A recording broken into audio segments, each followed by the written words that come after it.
close till I get up. Time is barely on our side.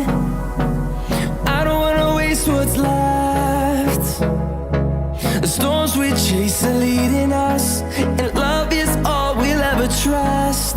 Yeah, no, I don't wanna waste what's left. Olá, meu nome é Priscila e vou apresentar a introdução do nosso TCC. Refletir sobre a desigualdade social em nossa sociedade é muito importante para analisarmos o contexto educacional, pois enquanto parte da população tem acesso à renda, moradia, alimentação e educação de qualidade, outra parte sofre sem ter o básico para viver. A Fundação Abrinq nos apresenta um estudo que retrata a situação de crianças e jovens em nosso país, onde, da população brasileira, 33% são de jovens e crianças entre 0 e 14 anos. Quase metade deles vivem em situação de pobreza. Mais de 9 milhões em extrema pobreza, isto é, vivem com uma renda de no máximo um salário mínimo. 1,7 milhões realizam trabalho infantil. Além desses problemas, muitas dessas crianças vivem em negligência familiar, estão expostas à vulnerabilidade social, sofrem violência física, psicológica e até mesmo situações de abuso sexual. Outra questão que aumentou ainda mais a defasagem educacional foi a pandemia do coronavírus. Com a implantação emergencial do ensino remoto, as crianças dependiam de seus familiares para obter um melhor rendimento, pois os responsáveis acabaram tendo que fazer o papel de mediador entre escola e aluno. Diante desse cenário, nos questionamos o quanto o aumento da desigualdade social contribui para o aumento da desigualdade educacional em nosso país. Em contrapartida, existem diversos segmentos da sociedade que buscam ajudar essas crianças em vulnerabilidade social. Dentre elas, uma ONG chamada Instituto Vida, localizada em Taubaté, que em parceria com a Prefeitura, auxilia crianças com algum tipo de defasagem educacional e psicossocial.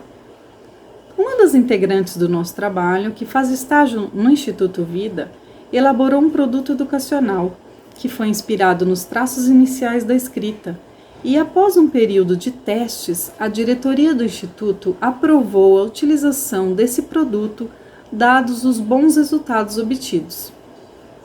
Nos próximos capítulos, abordaremos em detalhes a experiência vivida. Obrigada. Olá, eu me chamo Esther Soares dos Santos de Oliveira e abordarei a fundamentação teórica do nosso trabalho. A alfabetização é um tema muito complexo devido às inúmeras pesquisas e métodos existentes. Segundo o Estatuto da Criança e do Adolescente, o ECA, em seu artigo 2º, considera-se criança, para os efeitos desta lei, a pessoa até 12 anos de idade incompletos. O Instituto Vida, uma ONG que promove a valorização, inclusão e desenvolvimento da criança e do adolescente, através dos esportes, da educação, da arte e da cultura, oferece atividades gratuitas de esportes e atividades pedagógicas de reforço no contraturno escolar. Dentre os matriculados da instituição, uma criança de 6 anos e meio apresentando dificuldades de socialização e aprendizagem. Segundo Vygotsky, o desenvolvimento cognitivo se dá através da interação social com outros indivíduos e com o meio.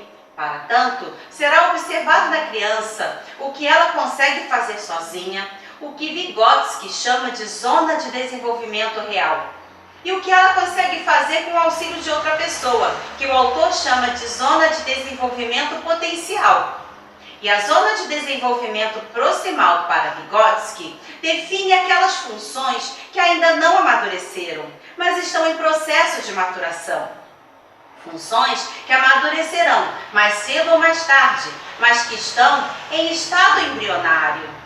Através de uma avaliação diagnóstica para todos os alunos do Instituto Vida, constatou-se que a criança do estudo de caso não estava alfabetizada. De acordo com a Psicogênese da Língua Escrita, de autoria de Teberoski e Ferreiro, existem níveis de hipótese da escrita. A criança, em seu diagnóstico, foi classificada em nível pré-silábico. Normalmente, a forma de escrita nessa etapa se assemelha a traços geométricos. Portanto, o método de aprendizagem para esta criança será a alfabetização e letramento, em que, através de um material didático temático impresso, o alfabeto esportivo, e de um produto elaborado com material reciclável que tem aparência lúdica e similaridade com os traços geométricos do processo inicial da escrita, utilizado e será utilizado para este fim. Assim, se dará a aprendizagem inicial da língua escrita, que é um termo utilizado pela doutora e educadora Magda Soares. O processo de aprendizagem se dará neste contexto. A criança vem do treino esportivo e, ao visualizar o alfabeto esportivo, sentará ao chão e o produto será apresentado à criança, que, através da interação, como se estivesse brincando, observando que as peças montadas formarão a representação gráfica do alfabeto. E diante disso, para Vygotsky, a história de aquisição da escrita é a própria história do desejo de expressão da criança. Portanto, a aquisição da alfabetização e letramento, que são indissociáveis, ocorrerá socialmente, em parceria com a família, com o instituto e com a escola, valorizando essa criança como sujeito de direitos. Obrigada. Olá, sou Eliana Silva Honorato, aluna da Univesp. Vou falar sobre a vulnerabilidade social relacionada à educação no contexto da pandemia. A educação é um direito previsto em lei. De acordo com a Constituição Federal, no artigo 205, é dever do Estado ofertá-lo. Contudo, pesquisas mostram que esse direito não tem sido garantido na sua totalidade. Isso nos leva a refletir o que leva as famílias a ter dificuldade de acessar esse direito. Seria a vulnerabilidade social? Mas afinal, o que é vulnerabilidade social? A Política Nacional de Assistência Social define como a fragilização devido à exposição a processos de exclusão social de famílias e indivíduos que vivenciam contextos de pobreza, privação, ausência de renda, precário ou nulo acesso a serviços públicos ou fragilização de vínculos afetivos, relacionais e de pertencimento. Para Kettner, a vulnerabilidade social está relacionada a elementos como estrutura de oportunidades. As diferentes combinações entre estrutura de oportunidades e capacidade de território vai mostrar o grau de vulnerabilidade em que as famílias ou indivíduos estão vivenciando. Pensamos também no espaço escolar. O espaço escolar reúne uma diversidade de pessoas, ideias com seus diferentes contextos familiares, muitos deles marcados pelas desigualdades sociais. Considerar essas marcas expressadas pelas diferenças socioeconômicas, educacionais, étnicos-raciais, de gênero, entre outras, no processo de ensino-aprendizagem é imprescindível para se entender o contexto e a realidade desses alunos. Nessa perspectiva, o professor deve lidar com tais situações de vulnerabilidade social no ambiente escolar, segundo Vasconcelos, despertando o interesse do educando em aprender os conteúdos escolares com uma nova significação para a sua vida, como uma ferramenta para melhorar a sua qualidade de vida, levando em consideração os sentidos da alfabetização, o que considera, ensina quando ler, para que ler, dando significado à educação dos alunos. Desta forma, nós entendemos que o ambiente escolar precisa ser um ambiente significativo para o aluno. Diante disso, percebe-se que ele deve ser inclusivo, considerar as vivências, aprendizagens, trabalhando na garantia dos direitos da criança e adolescente, principalmente em emergência social. Os impactos da pandemia no processo de ensino-aprendizagem foram mostrados numa pesquisa divulgada pelo IBGE. Essa pesquisa mostra que entre 2019 e 2021 houve um aumento de 66,3% no número de crianças de 6 a 7 anos de idade, segundo seus responsáveis, que não sabiam ler e escrever. 2,4 milhões de crianças não estão alfabetizadas nessa faixa etária. O apontamento das desigualdades racial e socioeconômicas. Ao todo, 47,4% das crianças pretas não estão plenamente alfabetizadas. Entre as pardas, o índice é de 44,5%. Já entre crianças brancas, o número atual é de 35,1%. Quando avaliados os domicílios ricos do país, o índice é 16,6%. Já entre os pobres, o número salta para 51%. Com isso, percebe-se que o índice de crianças que não estão alfabetizadas ou que não estão plenamente alfabetizadas é relevante. Outros dados importantes são os índices entre crianças pretas e pardas em relação a crianças brancas, demonstrando e evidenciando as desigualdades sociais. Olá, me chamo Maria José Viana Ribeiro, sou estudante de Pedagogia pela Univesp.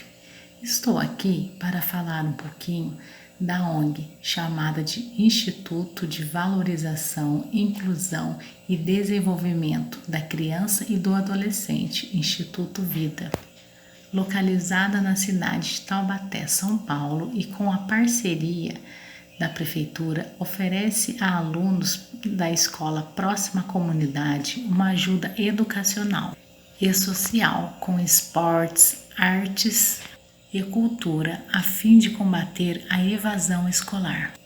A ONG possui em torno de 170 alunos com idade entre 6 e 17 anos, matriculados no ensino público ou privado.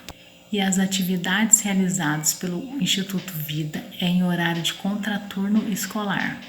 E é de grande importância a participação da família e da comunidade.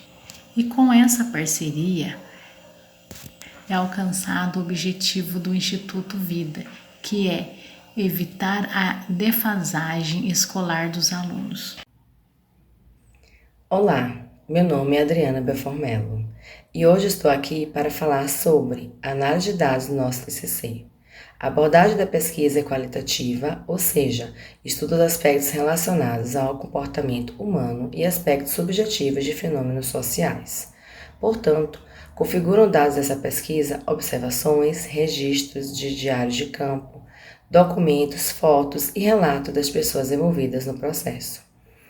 Para a realização dessa pesquisa, utilizou-se de análise bibliográfica, buscando um embasamento teórico para discussões dos resultados, como, por exemplo, dados divulgados pela Fundação Abrinq, que traz a realidade de muitos jovens brasileiros que vivenciam situação de pobreza e extrema pobreza, e também sofrem de violação de direito através do trabalho infantil. Outro exemplo foram os dados da Pesquisa Nacional por Amostra de Domicílios Contínua, PNAD contínua, feita pelo IBGE, que mostra impactos observáveis na pandemia do Covid-19 na alfabetização entre os anos 2019 e 2021, indicando altos índices de crianças não alfabetizadas ou não plenamente alfabetizadas, demonstrando também dados diferenciados entre crianças pardas e pretas em relação às crianças brancas e os índices de alfabetização entre domicílios ricos e pobres, evidenciando assim as desigualdades sociais.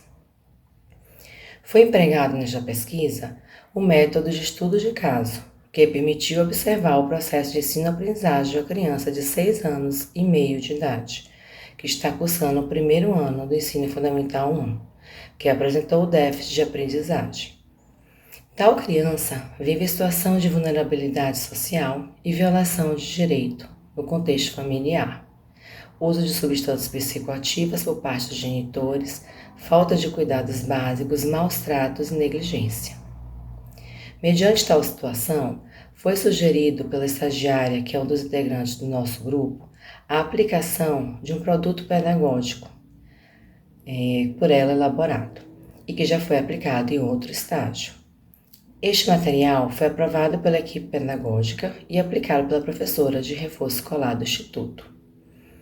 Foi realizada uma sondagem para investigar o que a criança sabia fazer sozinha, de acordo com a teoria de Vygotsky sobre zona de desenvolvimento proximal.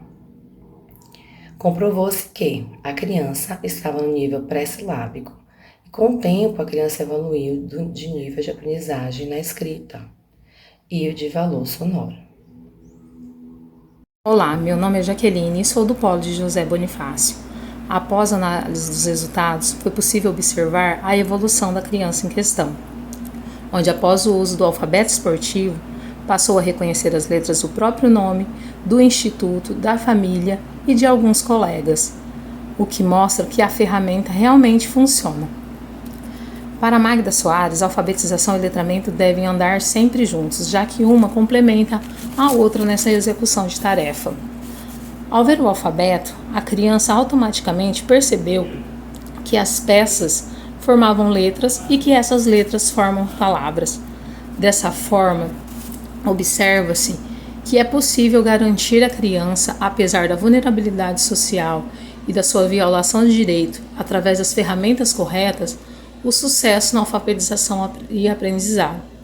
Só depende de uma ferramenta que possa incentivá-lo da maneira correta.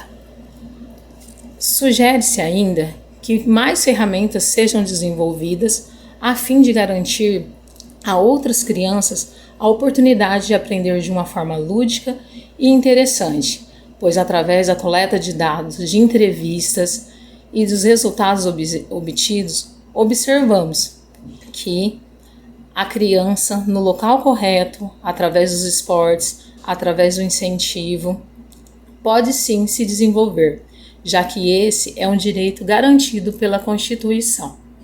Concluímos também que o sucesso da ferramenta depende da ação dos docentes, juntamente com o Estado, com a escola e com a comunidade, já que esses itens são colaboradores para uma melhor situação de vida e proporcionam a essa criança uma melhor forma de educação, através do ambiente, lembrando mais uma vez, com o uso da ferramenta correta e com melhores resultados, podendo ter melhores resultados.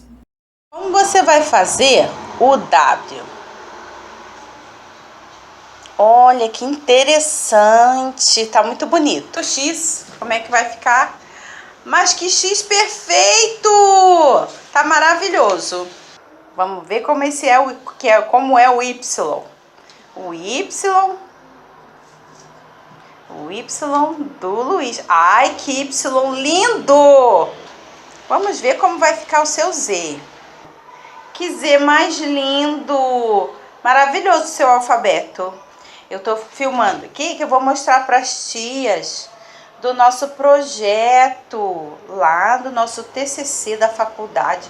Olha o L de Luiz, o M, tudo que você está aprendendo a fazer aqui no Instituto.